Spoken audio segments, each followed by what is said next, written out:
You're listening to Recovery, Healing, Outreach, and Awareness, a podcast about domestic violence, sponsored by Randy's House of Angels. Domestic or intimate partner violence is a complex and silent epidemic that affects millions of people worldwide.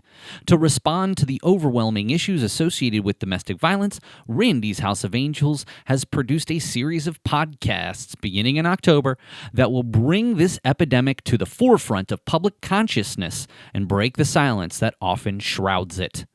I'm Paul Miller, the producer of this program, and we invite you to access the podcasts by going to randysHouseofangels.org. On our final episode of Recovery, Healing, Outreach, and Awareness, a podcast on domestic violence, the group of 4 individuals, the people you've heard as facilitators throughout this podcast series, will regroup as sort of a concluding piece to all of the wonderful things and pieces of advice that we have heard throughout our time on the show. Nancy Chavez, Sherry Peters, Dr. Ellen Smith, and yours truly go through some of our guests and leave some lasting impressions and impart some final words of wisdom to anybody whose lives have been affected by domestic violence. We hope you enjoy this episode.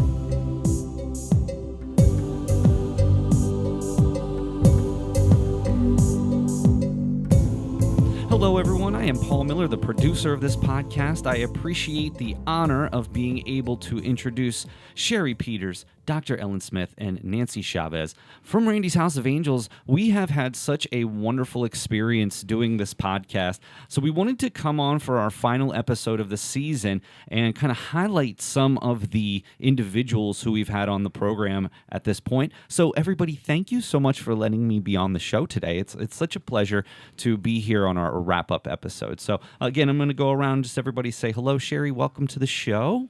Thanks, Paul. I am really pleased to be here since we wrapped up the recordings for the other episodes. It's just great to have this opportunity to talk about what we've learned. And Nancy, of course, it's always such a pleasure. Randy's House of Angels wouldn't be here if it wasn't for you. Well, thank you, Paul. Thank you for the opportunity to be able to prepare and to move forward with the podcast. I have so much excitement to know the number of people that the podcast will reach. Thank you. Of course. And of course, Dr. Ellen Smith, it's such a pleasure to have you here today as well. Thank you, Paul. This has been really an honor. This is a really tough topic, but we can't ignore it anymore. This is such an opportunity that we can make a difference, and we hope to reach out to each and every one of you and encourage you to consider where you are in your situation, your relationships, and make changes if that's needed. Well, today we are going to serve as our wrap-up episode, as we mentioned. A few things that we're going to talk about today. We're going to talk about some key words and phrases that we have pulled from some of our guests throughout the last few months. We're also going to talk about some of those guests individually and try to promote some of their services. We're going to talk a little bit about some signs of domestic violence and some red flags that you can look for. And then at the end, we're going to come back to the mission of the Randy's House of Angels organization, children and family, and talk about some of the tips and advice and things that we learned from this series. So I want to start off with key words. I think one of the most important things that we wanted to do, I think we all agreed when we came in here today, was highlighting some of the key words and phrases of our guests. So I'd like to kind of just go around and, we're not trying to exclude any guests. We're just, coming here as sort of a denouement, if you will, and we're going to try to find some keywords and phrases and point back to some of the episodes. So I'm going to start off with Dr. Ellen Smith. Dr. Smith, could you share with us some of the key words, key phrases that we have gotten to learn more about throughout this podcast? One of the key phrases that really hit me hard was the phrase of the dinner table discussion. We all speak at the dinner table, and sometimes there's some issues that we're not permitted to speak about, or children are not permitted to speak about, and that just is not helpful for anyone. It doesn't allow processing and the like, and it just points out some secrets, and secrets don't help people most of the time. And that's from Queen Afee. All right, and we're going to go on to Nancy. Nancy, what are some key words or phrases that we took away from this Oh, there's so many, but I think the tone that I heard was hope and empowerment. As a victim of domestic violence myself, I had hoped that my abuser would change. I had hoped that I would have the courage to move forward with my safety plan, to move myself and my daughter out of this environment. And I think that that is what a lot of victims live with every day as they are being abused. But the empowerment says a lot about your strength. And if anyone has visited our website, the Randy's House of Angels, all of our programs that we provide to children include the phrase hope and encouragement. Hope and courage, I'm sorry. And so courage, the fact that you've been empowered to have that strength to move forward, and hope, again, to move forward on your own. So those were very strong phrases, words that were used throughout the podcast. And Sherry, what were some memories that you have and some interesting things that you got to learn throughout this process? So the one word that I take away is the word resilience, even though we heard it mostly in the last episode from William. I think we got that concept throughout, that whole idea that really builds on Nancy's word of hope and empowerment. It's that resilience that folks really can go on and heal. I think that's really important. One of the things that I recall very much, and it wasn't so much necessarily a word, but more a concept, was the shift in domestic violence during the COVID pandemic. And I believe, Nancy, you talked about it, but also some of our other guests had talked about it, how the numbers just really spiked during COVID. And it's not necessarily something that you immediately would have thought, but it makes perfect sense. You're stuck in your home. You're around your abuser almost constantly. There's other financial pressures going on, maybe your job. And that was the thing that I'm really taking away is like, I can't believe how much of an increase there was in domestic violence issues during COVID. And I'm hoping that that is starting to normalize. I'm sure we'll start to see some statistics come out, hopefully in the next few months that say that. But gosh, that was what really stuck with me after this experience with these 10 episodes. I agree with you. Because we provide our services to children, it was very difficult to reach the children, and certainly our programs are not designed to be presented virtually. They're in person because kids come together and they have a safe place to discuss. But ultimately, what was happening in the homes during the pandemic was it was a great opportunity for abusers. Being able to have them in an enclosed environment. You couldn't go out of your home at times.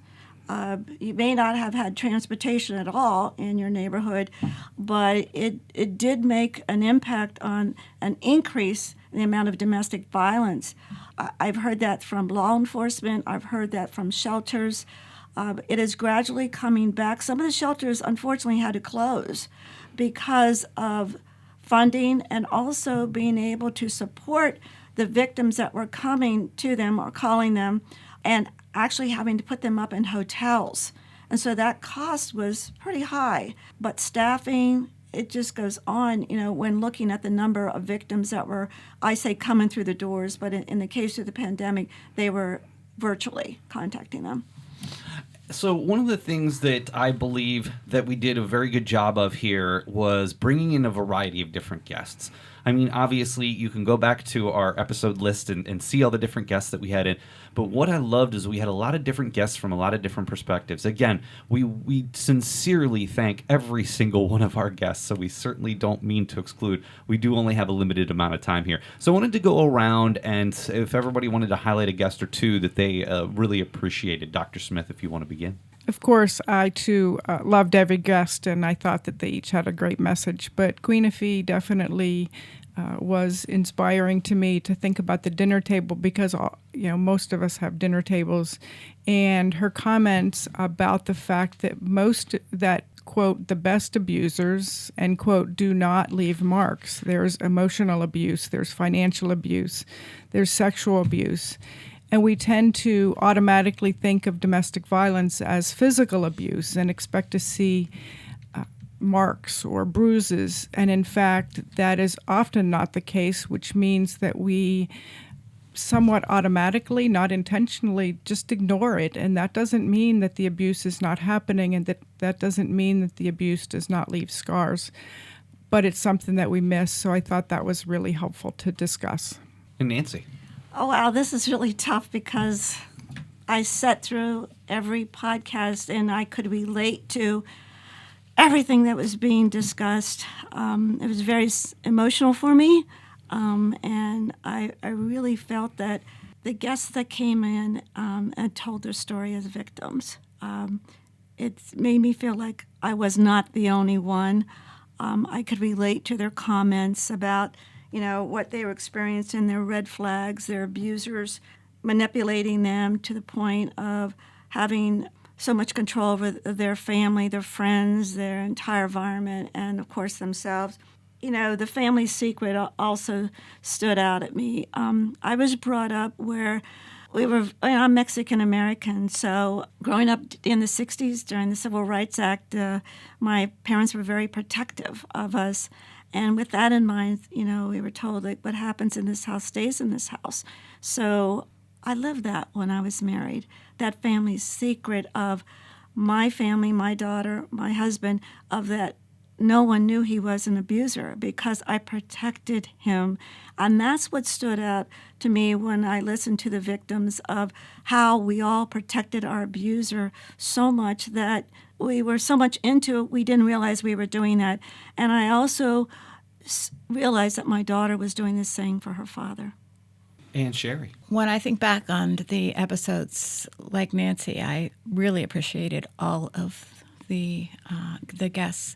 I think the one that had the most impact on me is perhaps William, who was reflecting on his childhood and the fact that he was not able to talk about what had happened to him until much later in his life, carrying around all of that trauma and the impact of that for so many years before he felt able to talk about it. And he talks about one social worker in particular who encouraged him to talk about. He actually didn't think it was okay to talk about what had happened to him. So it really brings home to me the idea that we need to get the word out that it's okay for kids to talk about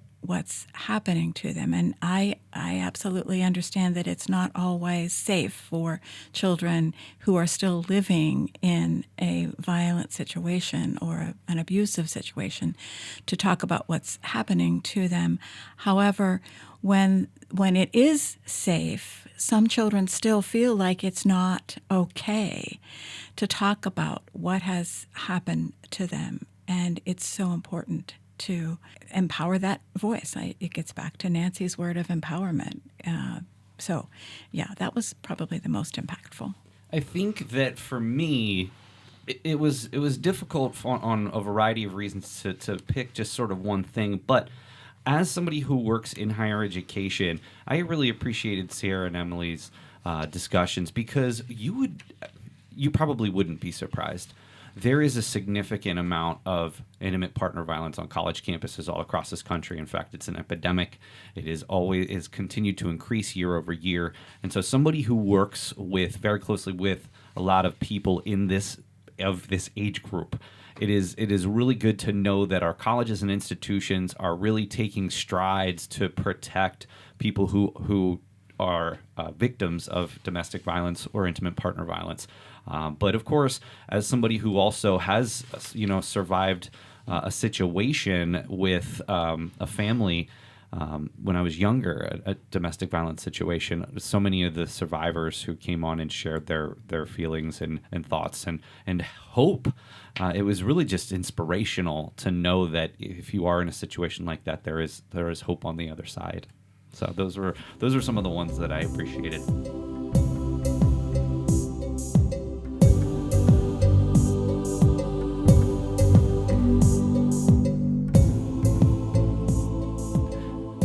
Get ready for another swing at changing lives with the annual Round for Randy golf outing. Hosted by Randy's House of Angels, join us on Friday, September 6th, 2024 at Rich Valley Golf Course in Mechanicsburg, PA. Tee off with registration at 7:15 a.m. and a shotgun start at 8 a.m. Since 2016, this golf outing has seen the support soar, raising over $100,000 in total. Your participation in these events directly fuels our programs and services, making a real difference in the lives of children. Let's come together, make memories, and leave an everlasting impact. Join us in supporting the mission of Randy's House of Angels, because every step and every swing counts.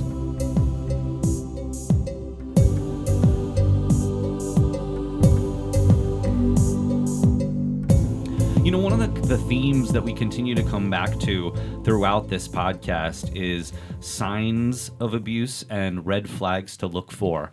I think almost every single guest that we had on throughout the course of this podcast talked in some respect about that. So I wanted to kind of go around and see if we could have a brief dialogue about what some of those are in terms of the signs, and then what some of the red flags are that we could be looking for if we, fear that somebody we know or care about is in a situation of domestic violence. So, Dr. Smith? I think we have on the website the equality wheel, and that's about relationships. It could be intimate relationships, it could be family relationships, it could be friend relationships, but sort of the bottom line is that there's a give and a take in equality, and then the power and control wheel is pretty much the opposite and gives an indication of domestic violence, in the sense of the person, the abuser, wanting to know every single move that the victim is making, in contrast to just knowing in general. And so for me, those are particularly good areas to look at to gauge oneself or a loved one. I think the other thing is just to remember that this is not all immediate. There may be some things that we have to pause about, and some things that we have to address now, whomever we are, whether an abuser and a victim or a family member. And Nancy? Well, Dr. Alan Smith mentioned this about Queen Afee's comments about recognizing abuse has no marks. That did resonate with me. That I thought about this, and I shared it with everyone, of course, here, that the stigma that is out there today in our society is that nobody wants to talk about domestic violence. If it is occurring, they sweep it under the rug. No one wants to get involved. And so sometimes as a victim, you feel like you're so alone. But we as a society look at, like, if we see marks, if we see bruises, and I spent many hours trying to cover my bruises, but those marks on someone's body, people can say, oh, that person's a victim of domestic violence, a black eye, which I had. You knew right away, how do I get a black eye? But ultimately, there are so many other types of abuse that's there. The verbal abuse is so, emotional abuse especially. I mean, that comes along with being physically abused by someone, and also financial abuse and not being able to make decisions or have any input in any decisions regarding buying a car, buying a house, or even, putting food on the table. The greatest example that I had was, like, I wasn't allowed to have any decisions when I was married with my ex-husband, but he trusted me enough to take care of his daughter and to put food on the table and to clean the house and to mow the lawn. So I always thought that was very interesting. But sexual abuse, we don't talk about sexual abuse. Sexual abuse occurs, as a form of domestic violence. I know that I experienced that, the power and control of a person, that they know that they can abuse an individual in any way that they please. So again, I go back to how we view domestic violence in our society. I get a lot of calls from individuals, and their scenario of what's happening in their lives, they're questioning, is this really abuse? So I just want everyone to know that please look at beyond the physical abuse. And Sherry Peters. I really resonate with what Nancy just said about being able to tell whether or not you are in an abusive relationship. The fact that Nancy gets calls all the time wanting to know, well, is this abuse? Is that abuse?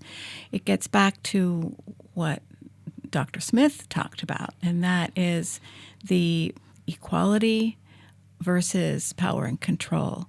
And so the whole idea that Sahara and Emily talked about with being able to communicate, I think what they really emphasized was that if you feel like you are not able to talk about something that you know is happening, it may be a red flag that there's something going on and there's power and control being wielded instead of a mutual relationship. So I think those kinds of early signs, again, resonating with the fact that there's often no physical scars or physical marks. It really is intimidation and all kinds of emotional abuse that keep people from being able to have a mutual kind of relationship.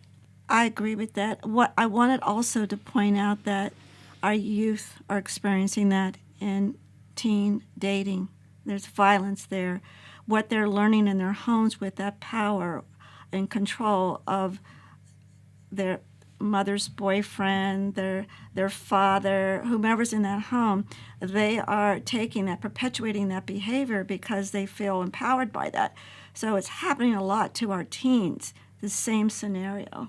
I think one of the things that on that point, that I realized is how much domestic violence is perpetuated through the generations. I'd never had really thought about that prior to coming into this experience, and almost every single person talked about that in some regard, about how, if you were in a position of domestic violence in your household as a child, that the odds are much, much higher that you're going to somehow be involved in that down the road, which I thought was really, really surprising and one of my big takeaways. Paul, I do want to mention something, an example that probably all of us witness, even when you're 4 or 5-year-old and your children, and you see the children lashing back or hitting their mother.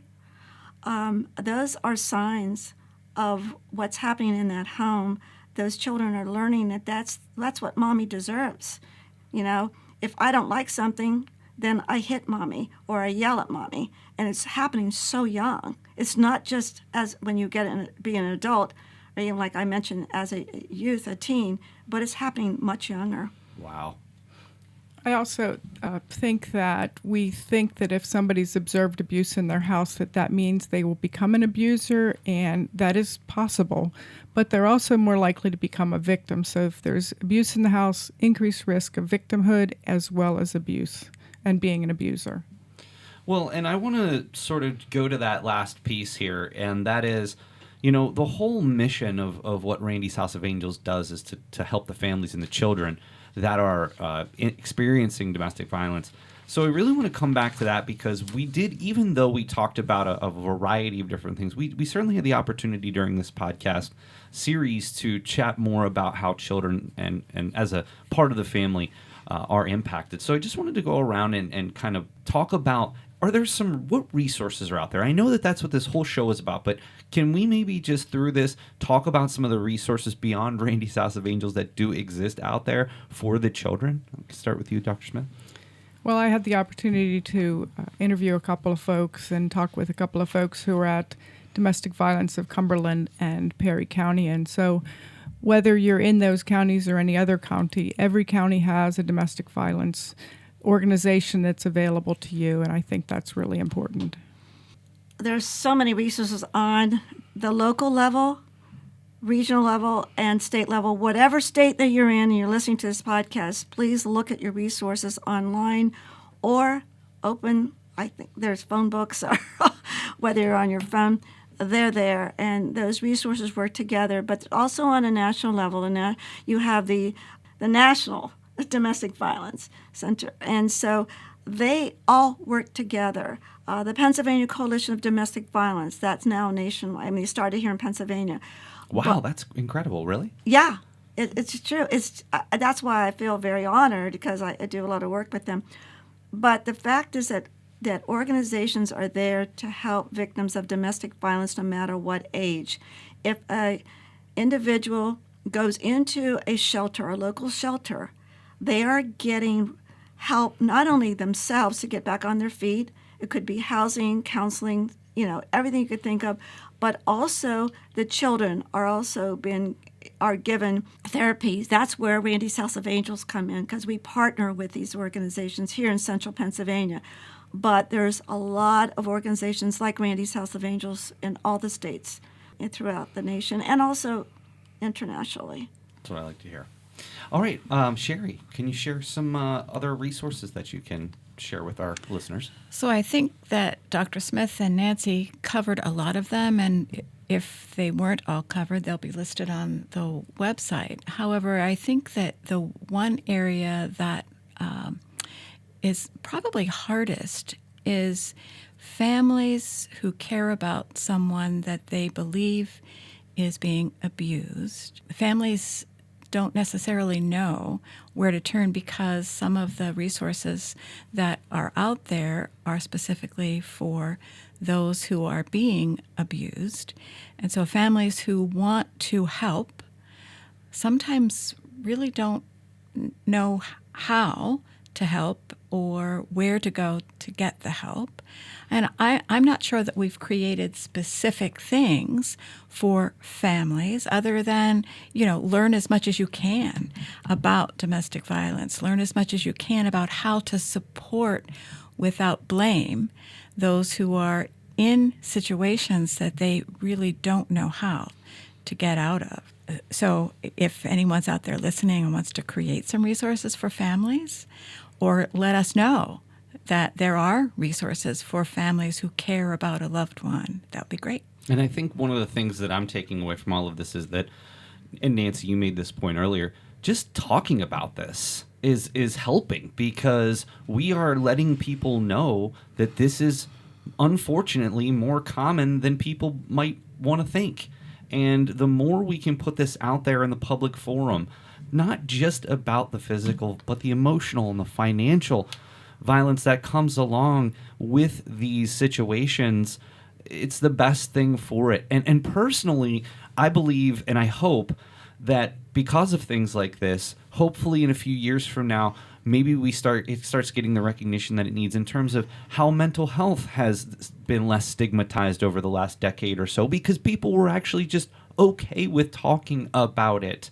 And I'm hoping that, given that has happened in our society, I'm hoping that victims of domestic violence feel the same empowerment through that. So after my daughter was murdered, I really did some soul searching, and I wanted to think about what I'm going to do the rest of my life, because she was my only child. And I said, I need to position myself in the community as a true advocate, an advocate that you can trust. That's a key factor. An advocate that will help you and be available for you. And I did that initially by creating a fundraising event to help the local shelters, because financially, there's always an issue. So I created a walk and run, and we're on our 20th year. That's amazing. In 2024. And you just had a very successful golf tournament as well. Absolutely. But the key is, I didn't want to do it necessarily just for the money. I wanted to create an opportunity for people to get to know me as a true advocate. That's what individuals need to do. Families. I have a lot of families that call me the clear blue sky, because they've read about me, they've heard about me, and I hope that they feel that I've come across as being a very sincere and trustworthy person. So it takes a lot of time when it comes to this sensitive issue of domestic violence. And I know the naysayers, the individuals that won't approach me, but I have more people that do approach me and ask for help. And then I am like a wealth of information and resources that will send them to wherever they need to be. You've also given away your personal phone number and email address along with this podcast. Mm-hmm. So, I mean, I don't want to speak for you, but if anybody just maybe doesn't know where to turn, contact you. Thank you, Paul. Well, we're down to our last couple of minutes here. I was wondering if everybody would just leave a parting thought, whether it be for a clinician, whether it be from a victim of domestic violence, or even a family member. What is just some advice that you can give people who are experiencing domestic violence in some fashion? What is one piece of advice you can leave them with, Dr. Smith? I think I'll leave with a quote that Tony Shear brought to us, and that is a quote by Michelle Rosenthal. Trauma creates change you do not choose. Healing is about creating change you do choose. And I'm hopeful that this podcast will help people see some opportunity for healing or for getting away from a bad relationship. But we have some choices. Trauma is not a choice, but healing is. And Nancy?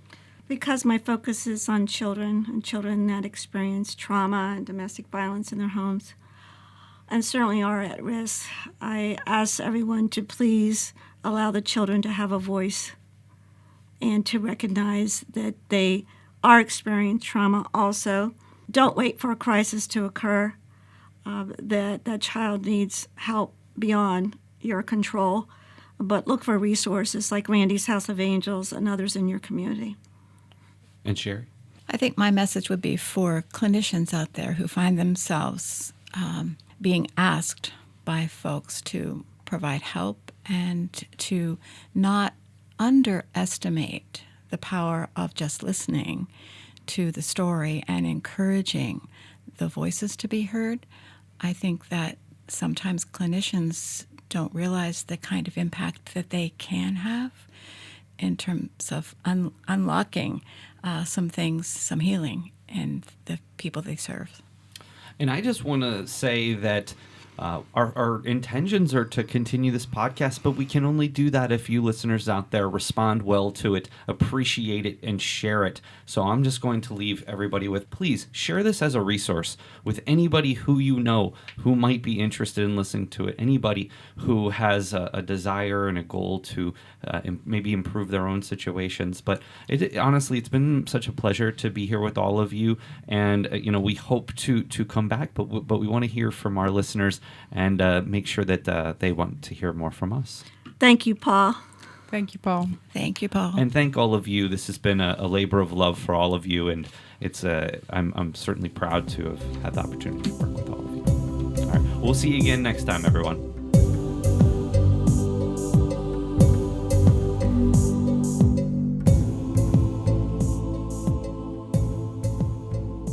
Randy's House of Angels is sponsoring a series of podcasts that will serve as a resource to anyone impacted by domestic violence, including parents, guardians, caseworkers, health providers, advocates, teachers, trauma specialists, clinicians, and more, to provide an overview of domestic violence and how to handle situations where domestic violence is present.